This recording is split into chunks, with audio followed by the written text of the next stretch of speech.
Baik, selamat malam buat Ibu dan teman-teman sekalian. Kami dari kelompok 2 dengan saya Fidelina Yuni Hernandez Tanggang dengan NIM 123430066.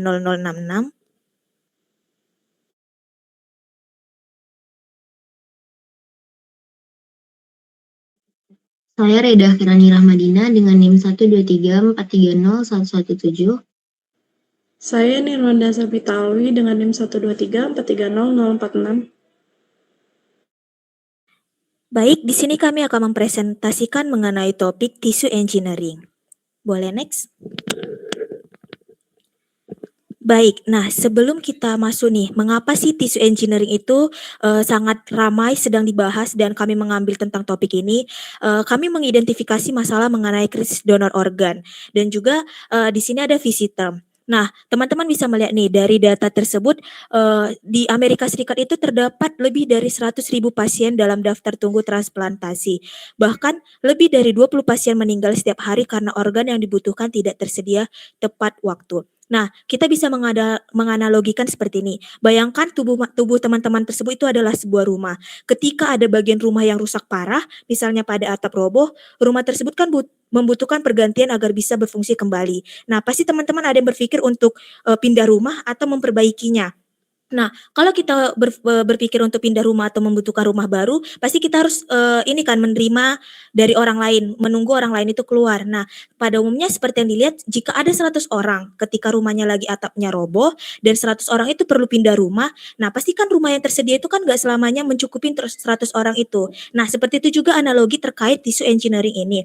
Jadi bisa dilihat, contoh jadi jika ada salah satu organ tubuh kita yang rusak, mau nggak mau kita kan membutuhkan transplantasi dari orang lain. Sementara untuk transplantasi atau donor dari orang lain itu nggak selamanya mencukupi. Seperti data yang sudah ditampilkan di slide ini. Kemudian hal ini menunjukkan bahwa sistem transplantasi konvensional sangat bergantung pada donor, sementara jumlah donor itu sangat terbatas. Nah, term ini hadir sebagai solusi untuk mengurangi ketergantungan terhadap donor organ. Nah, ini tuh salah satu inovasi biar kita nggak ketergantungan ke donor darah, tapi kita bisa menciptakan atau kita bisa membuatlah inovasi atau solusi biar orang-orang yang membutuhkan donor darah membutuhkan donor organ secepatnya itu, dia itu bisa mendapatkan melalui solusi term ini. Prinsip dari term ini yaitu yang pertama adalah ilmu biologi, teknik material, rekayasa jaringan, dan teknologi sel. Nah, untuk menciptakan jaringan atau organ pengganti yang dapat berfungsi seperti jaringan asli tubuh. Tujuan utama term ini tuh yang pertama menghasilkan jaringan pengganti yang kompatibel dengan tubuh pasien. Maksudnya adalah dia itu tidak dianggap sebagai benda asing oleh tubuh. Jadi biokompatibel. Kemudian yang kedua mengurangi risiko penolakan imun. Yang ketiga mengatasi kelangkaan donor organ. Yang keempat mempercepat proses penyembuhan jaringan yang rusak. Kemudian apa sih hubungannya dengan fenomena transport biomedis dari tissue engineering tersebut? Dalam tissue engineering jaringan buatan itu harus mampu yang pertama itu adalah mentransfer oksigen. Ya, kita tahu dalam tubuh kita itu sangat membutuhkan namanya oksigen untuk melakukan namanya untuk membuat energi. Jadi kan teman-teman tahu kita membutuhkan oksigen untuk menghasilkan sumber energi. Kemudian mentransfer nutrisi yang sudah diserap oleh sistem pencernaan itu harus disebar ke seluruh tubuh kita dari ujung kepala sampai ujung kaki. Kemudian mengeluarkan limbah metabolisme. Nah, teman-teman tahu beberapa organ kita itu berfungsi untuk mengeluarkan limbah metabolisme seperti ginjal, seperti kulit. Nah, itu juga harus berfungsi untuk mengeluarkan limbah metabolisme. Kemudian tanpa proses transformasi yang baik, sel akan mati karena kekurangan nutrisi dan oksigen. Jadi masalah utama dunia medis adalah kurangnya donor organ. Jadi tissue engineering ini dikembangkan untuk membuat jaringan atau organ pengganti sehingga pasien tidak lagi sepenuhnya bergantung pada donor konvensional. Boleh next? Kemudian persamaan inti rekayasa jaringan. Nah, persamaannya itu adalah yang pertama, jadi untuk kita membuat sebuah jaringan terstruktur itu kita membutuhkan namanya strukturnya yang pertama adalah sel sumber, kemudian ada perancat 3D, kemudian sinyal dan bioreaktor yang menghasilkan jaringan terstruktur.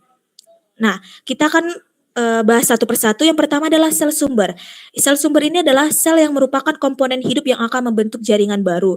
Fungsinya adalah untuk membelah, bermigrasi, dan berdiferensiasi menjadi jaringan target.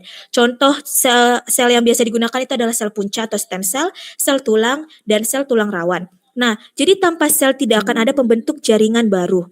Jadi teman-teman ketika kita ingin membuat sel baru, kita harus ada sel yang harus dikembangkan. Contohnya tadi sudah saya sebutkan yaitu sel punca, sel tulang, dan sel tulang rawan.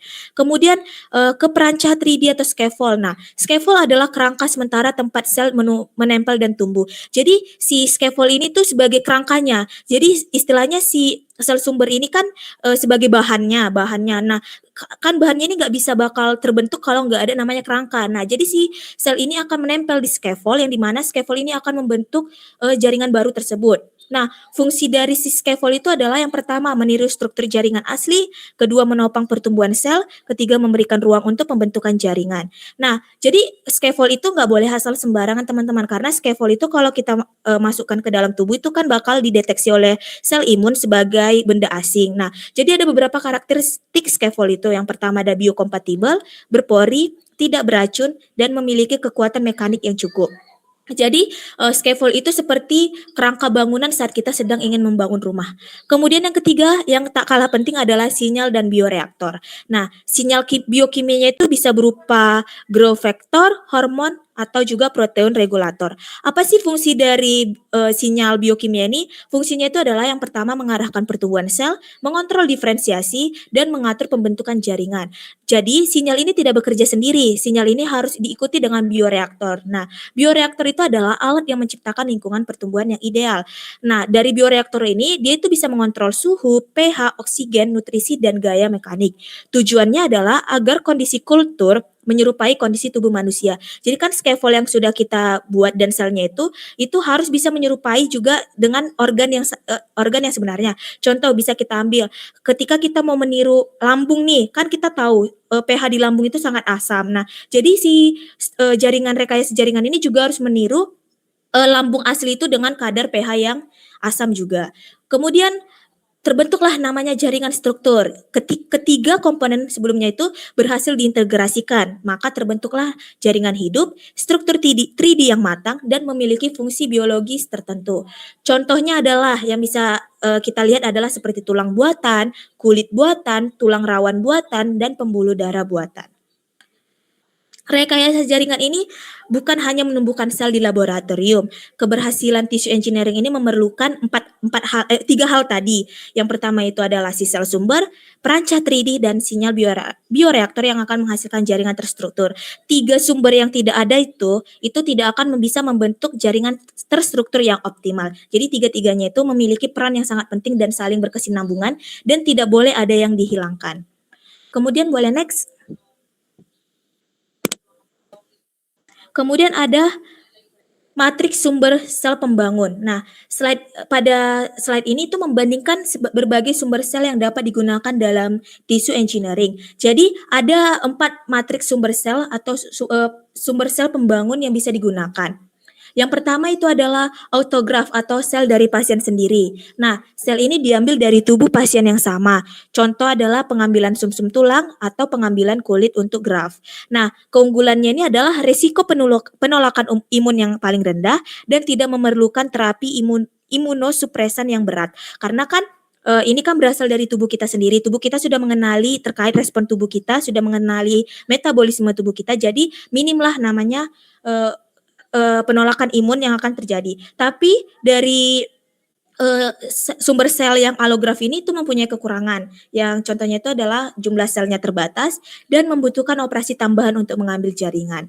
Nah, ini itu memiliki resiko imun yang rendah, tapi dia juga memiliki ketersediaan yang rendah. Nah, kemudian kita masuk yang kedua adalah allograft atau donor dari orang lain. Nah, sel ini berasal dari individu lain yang masih satu spesies dengan manusia. Contoh itu adalah donor tulang, donor kulit, dan donor kornea. Contohnya ini saya membutuhkan donor. Nah, yang mendonorkan yang sebagai pendonor itu contohnya adalah Sabita. Nah, itu adalah contoh dari donor manusia lain. Keunggulannya itu lebih mudah diperoleh dibanding autograft. Tapi dia memiliki kekurangan. Sebenarnya kekurangan dari autograft, kekurangan dari si Alograf ini adalah kebalikan dari autograf. Nah, kekurangannya itu adalah risiko penolakan imun lebih tinggi dan bergantung pada ketersediaan donor. Seperti yang sudah dikasih tahu tadi kan, bakal ada penolakan imun karena kan berasal dari tubuh orang lain. Jadi mungkin tubuh saya itu nggak cocok dengan tubuhnya Sabita, dengan donor dari Sabita seperti itu. Kemudian masuk xenograf atau bisa dikenal dari hewan. Nah, ini tuh sel atau jaringan berasal dari spesies lain. Contohnya itu adalah seperti isu-isu yang sudah beredar sekarang adalah katup jantung babi dan juga jaringan sapi. Nah, keunggulannya ini apa sih? Keunggulannya ini adalah sumber sangat melimpah karena dia kan menggunakan hewan. Jadi kan sumbernya melimpah dibandingkan dengan spesies dari manusia. Tapi dia itu memiliki kekurangan. Nah, kekurangannya itu resiko penolakan imunnya yang paling tinggi dan potensi penularan penyakit antar spesies. Nah, apalagi kan ini udah antar spesies, pasti kan spesiesnya beda. Apalagi tadi kayak dari katup jantung babi dimasukkan ke manusia, pasti kan imunnya itu penolakan imunnya bakal lebih tinggi dan potensi penularan penyakitnya itu pasti bakal lebih tinggi juga. Kemudian yang terakhir adalah cell lines atau rekayasa genetik. Nah, rekayasa genetik ini adalah merupakan sel yang telah dimodifikasi atau diadaptasi sehingga dapat diperbanyak terus-menerus di laboratorium. Nah, kalau yang rekayasa genetik itu dia itu seperti kultur jaringan juga. Jadi dia itu diadaptasinya di laboratorium, tapi dia itu memiliki rentang waktu lah. Dia nggak bisa bertahan lama. Nah, keunggulannya itu sangat mudah diperbanyak, kemudian ketersediaannya tinggi, terus cocok untuk penelitian dan produksi massal. Nah, kekurangannya ini adalah dapat mengalami perubahan genetik dan tidak selalu mencerminkan kondisi sel asli tubuh. Nah, kalau yang dari rekayasa genetik ini sebenarnya lebih banyak kontranya karena juga ini kan memainkan gen ya, seperti yang kita ketahui gen itu dimainkan bisa dirubah, dirombak segala macam. Nah, ini sangat krusial lah karena bisa melanggar ke kode etik tentang kesehatan juga. Boleh next?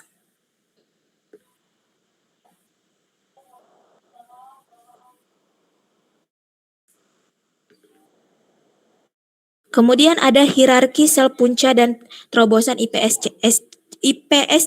Nah, sel punca embrionik ini itu memiliki sifat pluripotent atau dapat menjadi semua.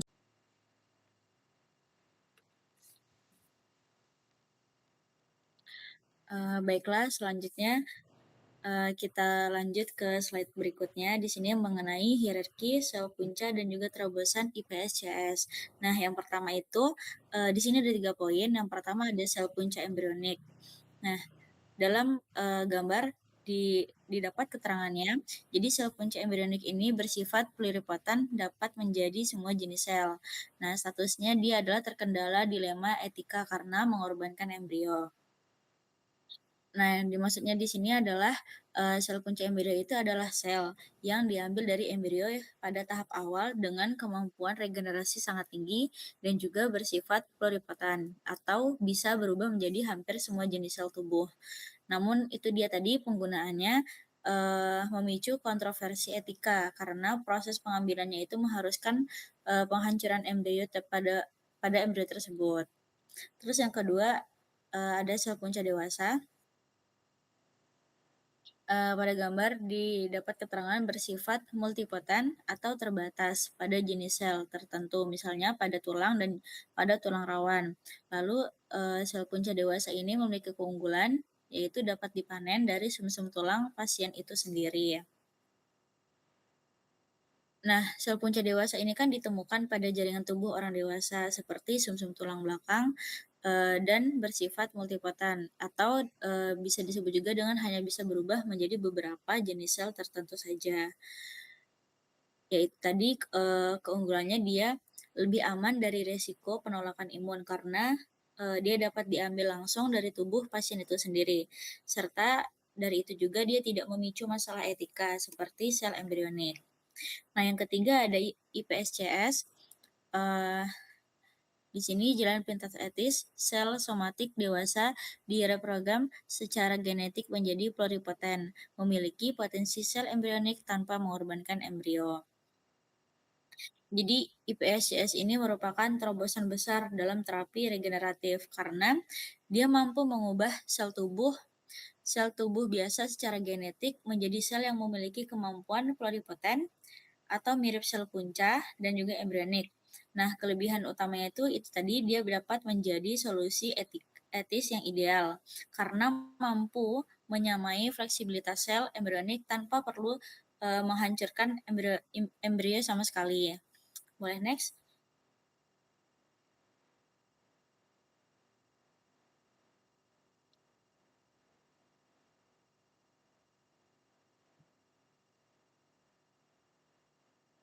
Nah, selanjutnya ada matriks ekstraselular atau ECM yang merupakan fondasi atau mortar alami.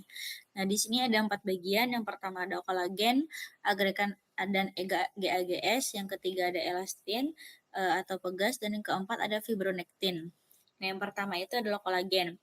Jadi sebelumnya ECM ini dapat kita bayangkan seperti bangunan rumah yang dimana jika sel itu adalah penghuninya, maka ECM ini adalah fondasi, dinding, dan juga semen-semen dalam bangunan rumah tersebut. Nah, yang pertama ini ada kolagen. Jadi pada gambar itu serat atau serat triplek helix dia menyumbang 90% protein matriks yang dimana fungsinya yaitu memiliki kekuatan yang tarik tinggi. Nah, kolagen ini merupakan protein yang paling banyak ditemukan di dalam ECM. Struktur kolagen itu tersendiri berbentuk 3 rantai protein yang saling melilit atau disebut juga dengan triple helix. Nah, sehingga mengapa itulah disebut kolagen itu sangat kuat. Nah, di sini disebutkan juga tulangan atau rebar. Nah, mengapa disebutkan itu? Karena dia memiliki fungsi yang mirip besi, tulangan pada beton. Jika jaringan tubuhnya ditarik atau diregangkan, maka kolagen ini akan mencegah jaringan tersebut menjadi robek ataupun tergores gitu. Nah, pada contohnya tendon yang memiliki banyak kolagen karena dia harus menahan tarikan otot. Lalu juga kulit juga butuh banyak kaya akan kolagen agar tidak mudah sobek. Lalu yang kedua ada agregan dan GAGS.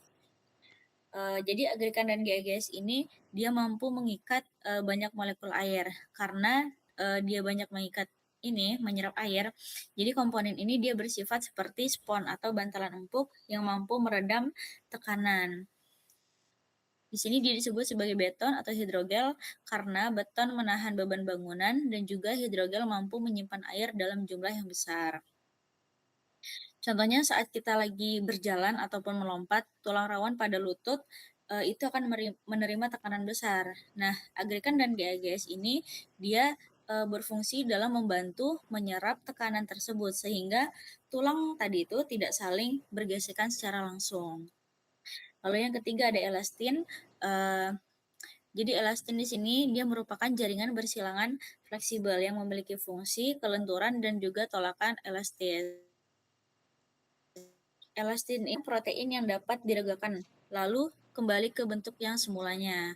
Nah, dia disebut pegas karena memiliki perilaku yang sama seperti pegas pada pulpen ataupun suspensi pada contohnya. Salah satu contohnya itu mungkin bisa seperti kulit yang ditarik lalu kembali normal gitu. Atau saat paru-paru kita dalam mengembang dan saat menarik napas dan juga kembali mengecil saat menghembuskan nafas. Lalu yang keempat ada fibronektin. Nah, fibronektin ini merupakan dimer yang mengikat sel ke matriks. Nah, fungsinya dia menahan posisi sel dalam ruang 3D. Fibronektin ini dia protein yang berfungsi sebagai lem biologis, yang dimana protein menghubungkan sel dengan ECM, kolagen dengan sel, dan juga berbagai komponen ECM lainnya.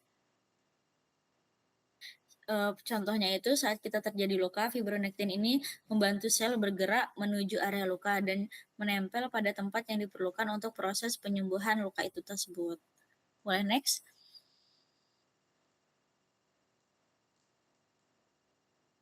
Nah, selanjutnya ini ada stasiun daging seluler atau reseptor adesi. Yang pertama itu ada integrin, lalu selektin, kaderin, dan juga CMS. Nah, yang pertama ini ada integrin, yang dimana integrin ini adalah protein yang berada di dalam membran sel dan juga berfungsi sebagai jangkar. Integrin itu sendiri dapat mengenali bagian khusus pada ECM yang disebut juga dengan RGD sequence. Setelah mengenali bagian tersebut, integrin akan menempel kuatlah pada ECM.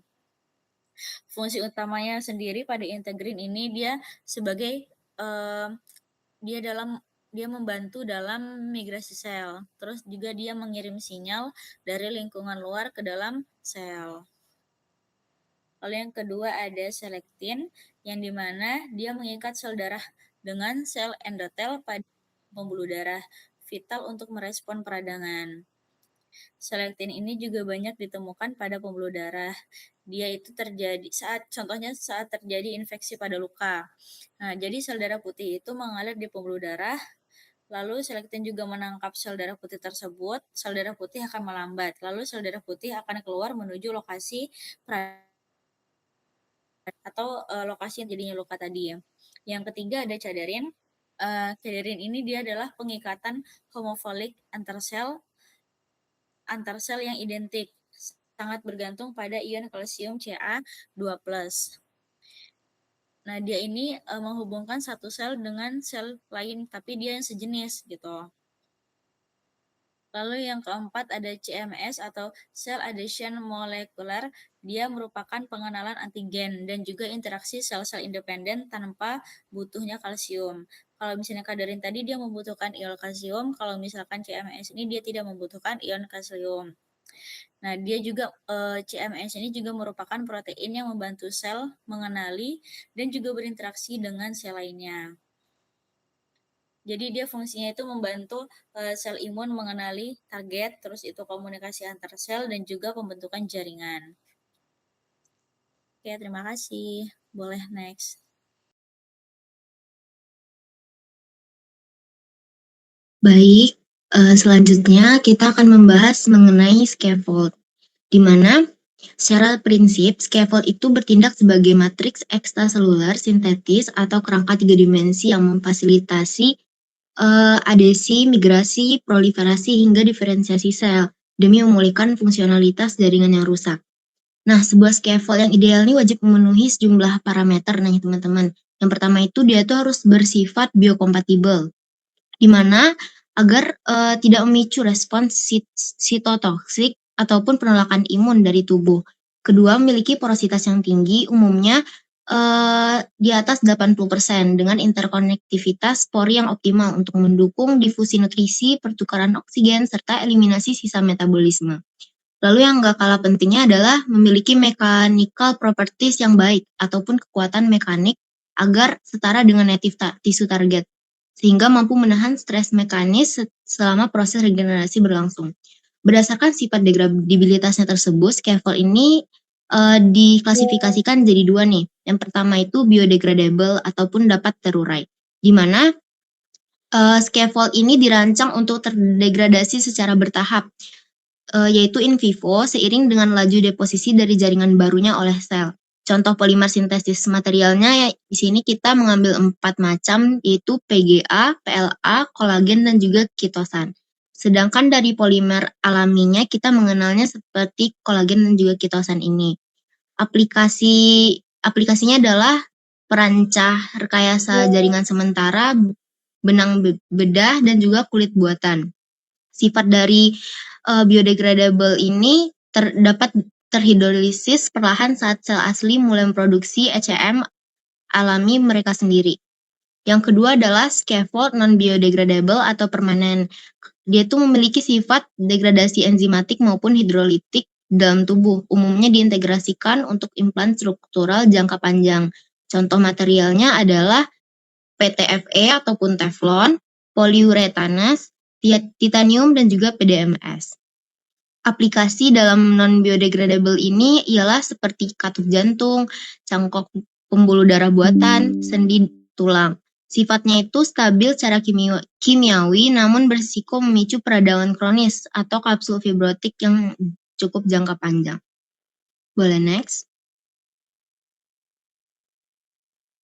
Selanjutnya adalah manufaktur arsitektur. Di sini kita membahas dua macam, di mana yang kita pasti sudah tidak asing lagi dengan 3D printing dan juga bioprinting. Nah, pada metode 3D printing standar ini pendekatan yang digunakannya itu bersifat sekuensial ataupun 2 tahap terpisah, di mana prosesnya ini dimulai dengan memfabrikasikan arsitektur fisik dari scaffold mekanis terlebih dahulu sebagai benda mati yang rigid. Setelah struktur solid pasif ini selesai dicetak, barulah dilakukan proses cell seeding, yaitu menginokulasikan suspensi sel ke dalam pori-pori scaffold. Contoh analogi teknisnya itu, misalnya kita tuh menyiapkan spons kering, baru kita mulai meneteskan cairan dalam spons itu, sehingga kita berharapnya spons itu menyerap cairan itu dengan baik dan juga menyebar ke dalam pori-pori spons. Sebaliknya, bioprinting. Bioprinting ini di sini kita menganalogikan sebagai membangun rumah beserta penghuninya. Namun, pendekatan bioprinting ini jauh lebih konsentris atau tersinkronisasi. Teknologi ini mengkonstruksikan komponen seluler dan juga biomaterial secara simultan, secara real time melalui media bioink. Sel hidup yang dihomogenesikan langsung di dalam matriks hidrogel pelindung sebelum proses ekstruksi dilakukan. Jika menggunakan analogi fungsionalnya, bioprinting ini bekerja seperti pembekuan hidrogel yang sudah menjebak partikel dalamnya secara 3 dimensi sejak awal, di mana sel-sel ini kan udah terperangkap nih di dalam hidrogel tersebut, sehingga dia tuh dapat menyebar secara merata di seluruh volume matriks saat arsitektur dari hidrogel tersebut terbentuk. Keunggulan klinisnya dari dari bioprinting ini cukup signifikan, di mana kita dapat mengeliminasi keterbatasan gaya kapiler yang sering menghambat penetrasi sel pada proses seeding konvensional. Terus kita juga dapat meminimalkan risiko kematian sel, serta mampu merekayasa mikroarsitektur jaringan yang memiliki kerapatan sel atau cell density yang juga tinggi dan vaskularisasi yang presisi. Lalu kalau misalnya pada pencetakan 3D printing tradisional, kita itu menggunakan laser yang untuk mengeraskan resin. Jadi kayak prosesnya itu lebih lama juga bisa dan cukup memakan banyak tenaga. Oke, boleh next. Nah, setelah kita membahas mengenai biomaterial yang sebelumnya, tentunya kita akan mengetahui respon imunologis dari sel inang yang akan kita implantasikan. Jadi tubuh itu tentunya akan memicu reaksi, di mana di sini kita menjelaskan dalam 3 fase reaksi. Yang pertama itu fase inflamasi atau pembersihan lahan. Fase inflamasi ini terjadi setelah implantasi dilakukan. Jadi utamanya itu akan terjadi kedatangan neutrofil dan juga makrofag. Makrofag itu sistem imun bawaan dari biomaterialnya. Nah, jika material tersebut dianggap asing, makrofag itu akan bersatu menjadi sel raksasa dengan bentuk benda asing untuk membersihkan situs implan. Nah, peran utamanya di sini adalah untuk melakukan pembersihan jaringan, mengeliminasi debris seluler, serta mengidentifikasi karakteristik material asing tersebut. Pada fase kedua, kita melakukan fase proliferatif atau konstruksi aktif, di mana akan terjadi angiogenesis. Nah, proses ini juga disebut sebagai proses penyembuhan jaringan yang ditandai secara klinis oleh angiogenesis tersebut, yaitu pembentukan neovaskularisasi atau penyembuhan pembuluh darah baru untuk mensuplai nutrisi. Bersamaan dengan itu, terjadinya migrasi sel fibroblast ke area scaffold untuk mulai memproduksi dan mendeposisikan matriks ekstraseluler yang baru. Tentunya tunas kapiler atau angiogenesis ini mulai menginvasi matriks implan yang masuk ke dalam tubuh tersebut. Dan yang terakhir ada fase maturasi atau penyelesaian, di mana disinilah jaringan baru itu terbentuk dan akan mengalami reorganisasi. Reorganisasi ini terjadi untuk mendapatkan pematangan yang lebih struktural dan juga adaptasi fungsional hingga mencapai stabilitas biomekanis yang menyatu secara utuh ke dalam jaringan asli tubuh. Modifikasi ulang ini secara fisik bisa disebut sebagai matriks kolagen yang mengalami kontraksi gitu. Terus intinya pemahaman yang komprehensif terhadap interaksi imun antara biomaterial dan juga sel inang inilah yang menjadi kunci utama dalam merancang serta memprediksi kesuksesan klinis dari terapi rekayasa jaringan. Baik, selanjutnya boleh dilanjutkan oleh teman saya kepada Nirwanda, dipersilahkan. Baik, selanjutnya akan masuk ke perisai imunoisolasi atau memotong risiko penolakan. Konsep imunoisolasi dapat dianalogikan seperti menempatkan sel dalam kapsul pelindung, yang dimana membran memungkinkan oksigen masuk, nutrisi masuk, serta produk terapi keluar, namun menghalangi antibodi, sel imun, dan makrofag. Hingga manfaatnya dalam mengurangi risiko penolakan serta mengurangi kebutuhan obat imunosupresan. Lalu selanjutnya ada imperatif perpipaan atau sintesis dari vaskularisasi pada kasus tikus GAN, yang dimana jaringan yang besar membutuhkan suplai darah agar sel tetap hidup. Oleh karena itu, pembentukan jaringan pembuluh darah atau vaskularisasi menjadi faktor yang sangat penting sebelum jaringan hasil rekayasa ditanamkan ke dalam tubuh. Lalu pada slide terakhir yaitu membahas bioreaktor, yang dimana jembatan menuju realitas in vivo. Bioreaktor merupakan sistem yang digunakan untuk menumbuhkan jaringan dalam kondisi yang menyerupai tubuh manusia. Dengan fungsi utamanya itu mengontrol lingkungan dengan suhu sekitar 30 derajat Celcius, pH sekitar 7,4 dengan oksigen serta nutrisi, dan juga memberikan stimulasi mekanis seperti tekanan hidrostatik dan shear stress. Contohnya itu aliran cairan, tekanan, dan peregangan. Selanjutnya itu juga bioreaktor berfungsi sebagai penghilang limbah metabolik secara otomatis dan berkelanjutan.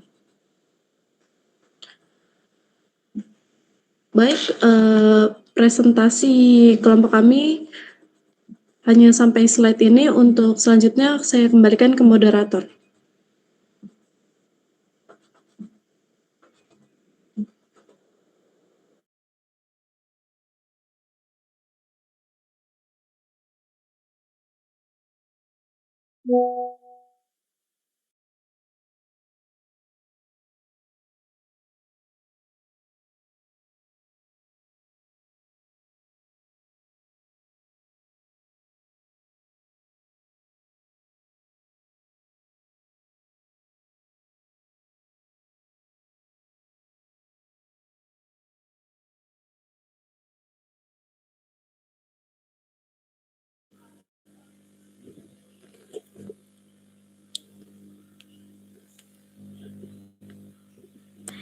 Baik, demikianlah pemaparan mengenai tissue engineering.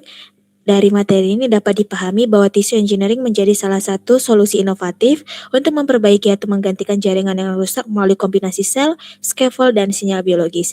Sekian presentasi dari kelompok kami. Terima kasih atas perhatian yang diberikan. Terima kasih.